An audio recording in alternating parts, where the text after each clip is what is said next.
O Caminho dos Reis, de Brandon Sanderson, capítulo 24, A Galeria de Mapas. Citação de abertura do capítulo.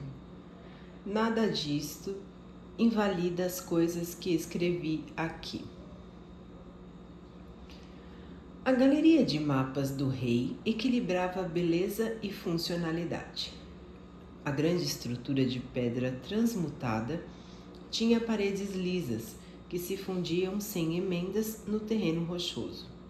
Tinha o formato de um grande pedaço de pão taileno, e amplas clarabóias do teto permitiam que o sol iluminasse belas formações de casca pétrea. Dalinar passou por uma delas, cujas crostas rosas, verdes e azuis cresciam em um padrão retorcido até a altura de seus ombros. Aquelas plantas rijas não possuíam talos ou folhas, apenas gavinhas que lembravam cabelos coloridos. Tirando isso, as cascapétreas tinham mais o aspecto de pedras que de plantas. Os estudiosos, no entanto, diziam que deviam ser plantas pelo modo como cresciam e procuravam a luz. Os homens também fazem isso, pensou ele. Antigamente, o grão-príncipe Royon estava plantado diante de um dos mapas, com as mãos juntas atrás das costas. Seus numerosos criados se aglomeravam do outro lado da galeria. Royon era alto, tinha pele clara, uma barba escura bem aparada e uma calvície incipiente. Como muitos outros, usava um casaco curto e aberto na frente, a gola da camisa vermelha aparecendo sobre o colarinho. Que ridículo, pensou Dalinar, embora a roupa estivesse na moda. Dalinar gostava que a moda em voga não fosse tão... ridícula. Luminobre Dalinar, disse Royon, estou achando difícil entender o objetivo deste encontro. Ande comigo, Luminobre Royon, disse Dalinar, inclinando a cabeça. O homem suspirou, mas acompanhou Dalinar pelo caminho entre os aglomerados de plantas e a parede com os mapas. Os criados de Royon o seguiram. Um deles carregava uma taça e o outro um escudo. Cada mapa era iluminado por diamantes e suas molduras eram feitas de aço polido com espelhos. Os mapas eram desenhados à tinta sobre pergaminhos extraordinariamente grandes e sem emendas, certamente transmutados. Perto do centro do recinto, eles se aproximavam do mapa primordial, um mapa enorme e detalhado que mostrava as áreas já exploradas das planícies quebradas. As pontes permanentes eram representadas em vermelho. Os platôs próximos ao lado aletiano eram marcados com pares de glifos que designavam cada príncipe, qual grão-príncipe os controlava. Na seção oriental, o mapa se tornava cada vez menos detalhado, até suas linhas desaparecerem de vez. No centro estava a área disputada, em cujos platôs os demônios do abismo formavam crisálidas com mais frequência. Poucos deles visitavam o lado mais próximo aos aletianos, onde estavam as pontes permanentes. Quando o faziam, era para caçar, não para formar crisálidas. Controlar os platôs vizinhos ainda era importante, pois um grão-príncipe, conforme acordado, não podia atravessar o platô de outro, a menos que recebesse permissão. Isso determinava quem tinha os melhores acessos aos platôs centrais e quem deveria manter os postos de vigilância e as pontes permanentes de determinado platô. Os platôs eram comprados e vendidos entre os grão-príncipes. Uma segunda folha de pergaminho ao lado do mapa primordial listava todos os grão-príncipes e o número de gemas coração que cada um conquistara. Era algo bem aletiano. Manter a motivação deixando bem claro quem estava vencendo e quem ficava para trás. Os olhos de Royon se voltaram imediatamente para o próprio nome. Entre todos os grão-príncipes, Royon fora o que obtivera menos gemas coração. Dalinar levantou a mão e tocou o mapa primordial. Os platôs do meio tinham nomes ou números para facilitar a localização. Destacando-se entre eles havia um grande platô que se erguia desafiadoramente próximo ao lado parchindiano. Era conhecido como a Torre, um platô incomumente extenso, com um formato estranho, pelo qual os demônios do abismo demonstravam uma preferência especial para abrigar suas crisálidas. Olhar para aquilo fez hesitar. O tamanho de um platô disputado determinava o número de soldados que poderiam ser deslocados para lá. Os parchindianos costumavam levar um grande exército para a torre e já haviam rechaçado 27 ataques aletianos. Nenhum aletiano jamais vencera uma escaramuça ali. O próprio Dalinar foi repelido 2 vezes. Aquele platô estava simplesmente perto demais dos parchindianos, que sempre chegavam primeiro e se organizavam. O terreno mais elevado lhes oferecia uma posição bastante vantajosa. Mas e se pudermos encurralar os parchindianos ali? Pensou Dalinar com um grande contingente nosso. Isso poderia significar a eliminação de um grande número de soldados inimigos, talvez o suficiente para anular sua capacidade de guerrear nas planícies. Era algo a se considerar. Antes disso, porém, Dalinar precisaria promover alianças. Ele deslizou os dedos para o oeste. O grão-príncipe Sadias tem se saído muito bem ultimamente. Dalinar deu uns tapinhas sobre o acampamento de Sadias. Tem comprado platôs de outros grão-príncipes, o que o torna cada vez mais fácil para ele chegar primeiro nos campos de batalha. Sim, disse Royon, franzindo o senho. Nem é preciso olhar um mapa para saber disso, Dalinar. Olhe com perspectiva, disse Dalinar. 6 anos de lutas contínuas e nunca nem mesmo vimos o centro das planícies quebradas. Esse nunca foi nosso objetivo. Nós sitiamos os parchindianos, seguramos as tropas deles, fazemos com que passem fome e os forçamos a nos atacar. Não era esse o seu plano? Sim, mas nunca imaginei que fosse demorar tanto. Estou achando que talvez seja a hora de mudar de tática. Por quê? Essa funciona. Raramente se passa uma semana sem que haja alguns confrontos contra os parchindianos. Embora, se me permite dizer, você não tenha sido exatamente uma inspiração militar nos últimos tempos. Ele apontou para o pergaminho menor. Havia um bom número de marcas ao lado do nome de Dalinar, mas poucas eram recentes. Há quem diga que o espinho negro perdeu seu ferrão, disse Royon. Ele teve o cuidado de não insultar Dalinar abertamente, porém foi mais longe do que teria ousado antes. Notícias sobre o comportamento de Dalinar no barracão havia se espalhado. Dalinar se obrigou a permanecer calmo. Royon, não podemos continuar a tratar essa guerra como um jogo.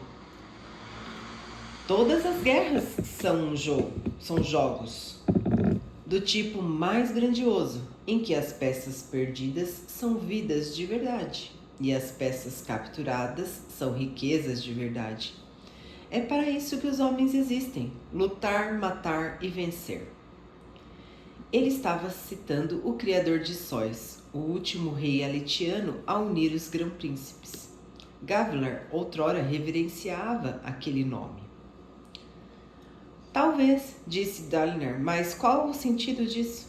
Nós lutamos para conseguir espadas fractais e usamos as espadas fractais para conseguir mais espadas fractais. Ficamos correndo em círculos atrás dos próprios rabos para poder correr melhor atrás dos próprios rabos. Lutamos para nos prepararmos para reclamar o céu e retomar o que é nosso. Os homens podem treinar sem ir à guerra e podem lutar com um propósito. As coisas não foram sempre assim. Houve uma época em que nossas guerras tinham significado. Royon ergueu uma sobrancelha. Você está quase me fazendo acreditar nos boatos, Dalinar. Dizem que você perdeu o gosto pelos combates, que já não tem vontade de lutar. Ele encarou Dalinar. Alguns estão dizendo que chegou a hora de você abdicar em favor de seu filho. Os boatos estão errados, rebateu Dalinar. É que estão errados, disse Dalinar com firmeza. Se dizem que não me importo mais... Ele pousou os dedos no mapa novamente e os deslizou pelo pergaminho. Eu me importo. Eu me importo profundamente, Royon. Com esse povo, com meu sobrinho, com o futuro desta guerra. É por isso que estou sugerindo que nós adotemos uma estratégia mais agressiva a partir de agora. É bom ouvir isso, eu acho. Você deve uni-los, ele lembrou. Quero que você faça um ataque comigo, disse Dalinar. O quê? Quero que juntemos nossas forças em um ataque simultâneo. E por que faríamos isso?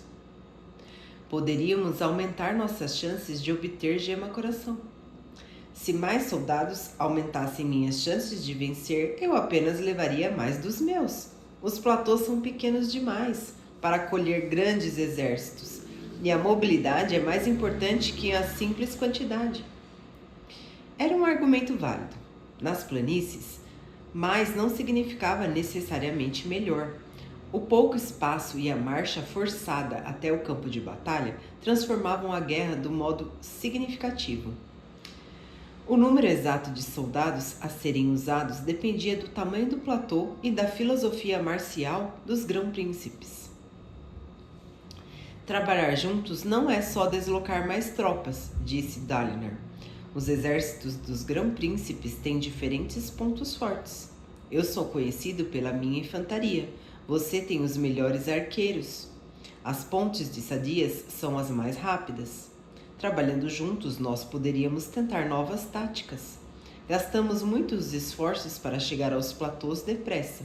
Se não fôssemos tão precipitados, se não competíssemos uns contra os outros, talvez pudéssemos cercar o platô. Deixaríamos os parchindianos chegarem primeiro para depois atacá-los com nossos termos, não nos deles. Royon hesitou. Dalinar passara alguns dias discutindo com seus generais a possibilidade de um ataque conjunto. Aparentemente, as vantagens eram evidentes, mas não se poderia saber ao certo até que alguém aceitasse tentar. Royon parecia realmente estar considerando. Quem ficaria com a gema coração? Dividiremos os despojos igualmente, respondeu Dalinar. E se capturarmos uma espada fractal? O homem que a conquistar ficará com ela, evidentemente. O mais provável é que seja você, disse Royon, franzindo a testa, pois você e seu filho já têm espadas fractais. Aquele era o grande problema com as espadas e armaduras fractais. Conquistar uma delas era muito improvável, a não ser que o indivíduo já tivesse fractais. E possuir somente uma delas nem sempre bastava. Sadias já enfrentara fractários no campo de batalha e em todas as vezes tiveram que recuar para não ser morto.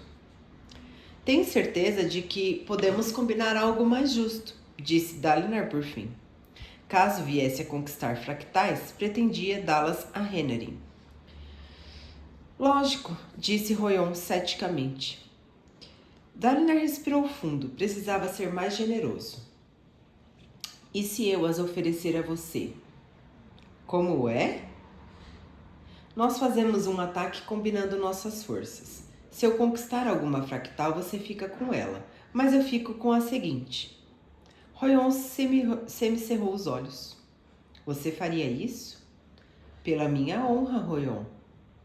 Bem, ninguém duvidaria disso, mas não se pode criticar um homem por ser cauteloso. Como assim? Eu sou um grão-príncipe Dalinar. Meu principado é o menor, com certeza, mas sou dono das minhas ações e não gostaria de me ver subordinado a alguém maior. Você já se tornou parte de algo maior, pensou Dalinar, frustrado. Isso aconteceu no momento em que jurou lealdade ao Gavilar. Roion e os outros se recusavam a cumprir suas promessas. No reino pode vir a ser muito maior do que é, Roion. Talvez, mas talvez eu esteja satisfeito com o que eu tenho. De qualquer forma, você me fez uma proposta interessante. Eu vou refletir sobre ela. Muito bem, disse Dalinar. Mas seus instintos diziam que Roion recusaria a oferta. Era desconfiado demais. Os grão-príncipes mal confiavam uns nos outros, mesmo quando não havia espadas fractais e gemas em jogo. Vou ver você no banquete de hoje à noite? Perguntou Roion. Por que não veria? Bem, os guarda-tempos estão dizendo que pode haver uma grande tormenta hoje à noite e você... Eu estarei lá, disse Dalinar secamente. Sim, claro, disse Roion com um risinho. Não há motivo para que não esteja. Sorrindo para Dalinar, ele se afastou, seguido pelos seus criados. Dalinar suspirou e se virou para o mapa primordial, refletindo sobre aquele encontro e o que significava. Passou um longo tempo ali, contemplando as planícies como se fosse um deus olhando-as de cima. Os platôs lembravam ilhas próximas, ou peças irregulares encaixadas em um enorme vitral. Não pela primeira vez, ele teve a impressão de que deveria ser capaz de encontrar um padrão naqueles platôs. Se pudesse ver uma área maior, talvez. Se houvesse uma ordem nos abismos, qual seria o significado? Todos estavam muito preocupados em parecer fortes, em se afirmar. Seria ele o único que via como aquilo era fútil? A força pela força? Para que serviria a força se não fosse usada para alguma coisa? Aletikar já foi um farol, pensou ele. É o que o livro de Gavilar afirma, é o que as visões estão me mostrando. Norradon foi rei de Aletikar há muito tempo, antes que os arautos partissem. Dalinar teve a impressão de que quase podia vê-lo. O segredo. Se pudesse avançar mais um pouco, saberia o que tanto entusiasmava Gavilar nos meses que precederam sua morte. Veria a estrutura que regia as vidas dos homens e finalmente entenderia. Mas aquilo era o que ele vinha fazendo nos últimos 6 anos. Tateava, esticava-se, tentava alcançar um pouco mais longe. Quanto mais se esticava, no entanto, mais distantes pareciam as respostas. Edwin entrou na galeria dos mapas. Seu pai ainda estava lá, sozinho. 2 membros da guarda cobalto o observavam à distância. Roion não estava à vista. Edwin se aproximou devagar. Seu pai tinha aquele ar ausente que tanto se estampava em seu rosto nos últimos tempos. Mesmo quando não estava tendo uma crise, ele não parecia inteiramente presente, não como antes. Pai, disse Edwin, parando ao lado dele. Olá, Edwin. Como foi o encontro com Roion? Perguntou, tentando mostrar-se alegre. Decepcionante. Estou me mostrando pior na diplomacia do que era na guerra. Não há lucro na paz. É o que todo mundo diz, mas já estivemos em paz e todo mundo parecia estar muito bem. Até melhor do que hoje. Não existe paz desde os salões tranquilinos, replicou Edwin imediatamente. O conflito é a vida do homem em Roshar. Era uma citação de Os Argumentos. Dalinar se virou para o filho com ar divertido. Citando as escrituras para mim? Você? Edwin deu de ombros, sentindo-se tolo. Bem, Malasha é muito religiosa e hoje mais cedo eu estava ouvindo... Espere, quem é Malasha? É a filha do Luminobre Sevex. É aquela outra... E aquela outra garota, Janala? Edelyn fez uma careta ao se lembrar do desastroso passeio de outro dia. Seriam necessários muitos bons presentes para consertar aquilo. Ela parecia muito menos interessada nele agora que Edelyn não estava cortejando mais ninguém. A coisa está difícil. Malasha parece uma opção melhor. Ele mudou de assunto rapidamente. Pelo que estou vendo, tão cedo Royon não vai nos acompanhar em um ataque. Dalinar balançou a cabeça. Ele está achando que eu quero deixá-lo em uma posição desfavorável para tomar as terras dele. Talvez tenha sido um erro me aproximar primeiro do grão-príncipe mais fraco. Ele prefere se entrincheirar e enfrentar o que vier conservando o que tem do que arriscar para obter algo maior. Dalinar olhou para o mapa, parecendo distante novamente. Gavilar sonhava em unificar Eletkar. Antes eu pensava que nós tínhamos conseguido isso, apesar do que ele afirmava. Agora, quanto mais convivo com estes homens, mais percebo que Gavilar tinha razão. Nós derrotamos esses grão-príncipes, mas nunca os unificamos. Você ainda pretende se encontrar com os outros? Sim. Para começar, só preciso de que um diga sim. Quem você acha que eu devo procurar agora? Não sei bem, disse Edelyn, mas por enquanto acho que você deveria saber de uma coisa. Sadias nos mandou uma mensagem pedindo permissão para entrar no nosso acampamento. Quer entrevistar os cavalariços que cuidaram do cavalo de Sua Majestade durante a caçada. A nova posição dele lhe dá o direito de fazer esse tipo de exigência. Pai, disse Edelyn, aproximando mais e falando baixinho. Acho que ele vai agir contra nós. Dalinar o encarou. Sei que você confia nele, disse Edelyn depressa. E agora entendo suas razões, mas me escute. Esse movimento o coloca na posição ideal para nos enfraquecer. O rei está tão paranoico que suspeita até de você e de mim. Sei que você já percebeu isso. Tudo o que Sadias precisa é encontrar alguma prova imaginária que nos ligue a um atentado contra a vida do rei. Assim, ele conseguirá virar Elrocar contra nós. Teremos que correr esse risco, falou Dalinar. Edelyn franziu a testa. Mas...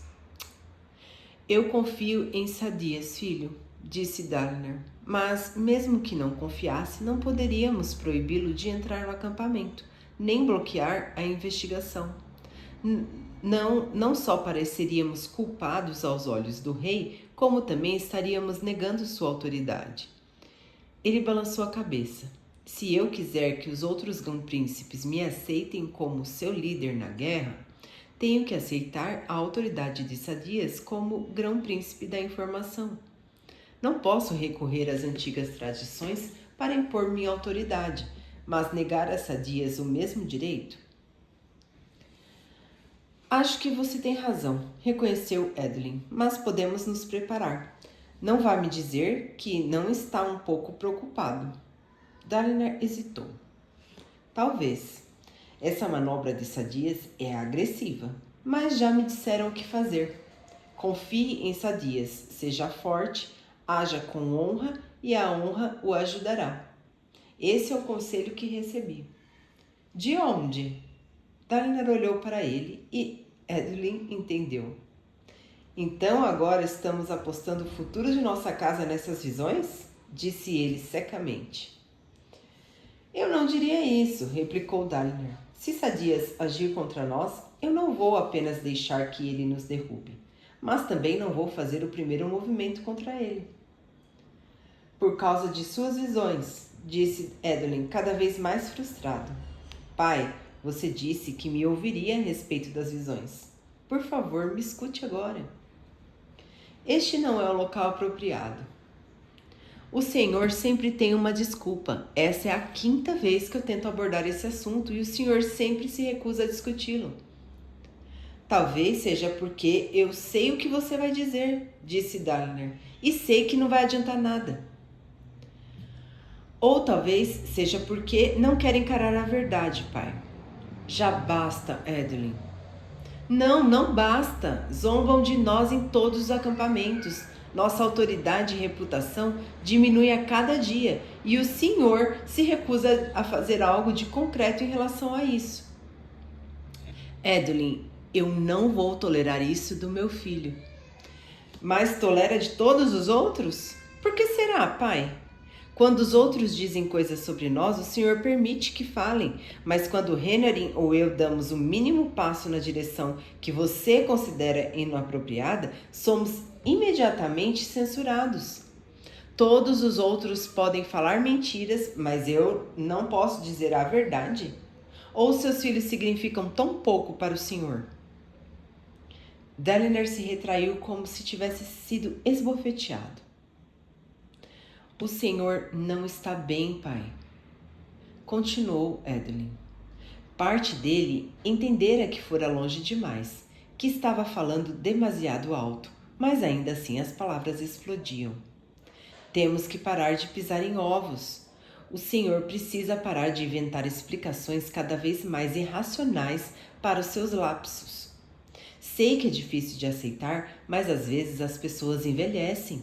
Às vezes a mente deixa de funcionar direito. Não sei o que há de errado. Talvez seja a culpa pela morte de Gavilar. Aquele livro, os códigos, as visões. Talvez tudo isso seja uma tentativa de encontrar uma saída. Encontrar redenção. Alguma coisa. O que o senhor vê não é real. A sua vida agora é uma racionalização, uma maneira de tentar fingir que o que está acontecendo não está acontecendo. Mas que a danação me carregue, se eu deixar que você arraste a casa inteira consigo sem antes dizer o que eu penso. Ele praticamente gritou as últimas palavras. Elas ecoaram pela ampla câmara e Edwin percebeu que estava trêmulo. Nunca em toda a sua vida se dirigira ao pai naquele tom. Você acha que não considerei essas questões? Perguntou Dalinar com voz gélida e olhar severo. Analisei 1 dúzia de vezes cada ponto que você levantou. Então talvez devesse analisá-los mais um pouco. Eu preciso confiar em mim mesmo.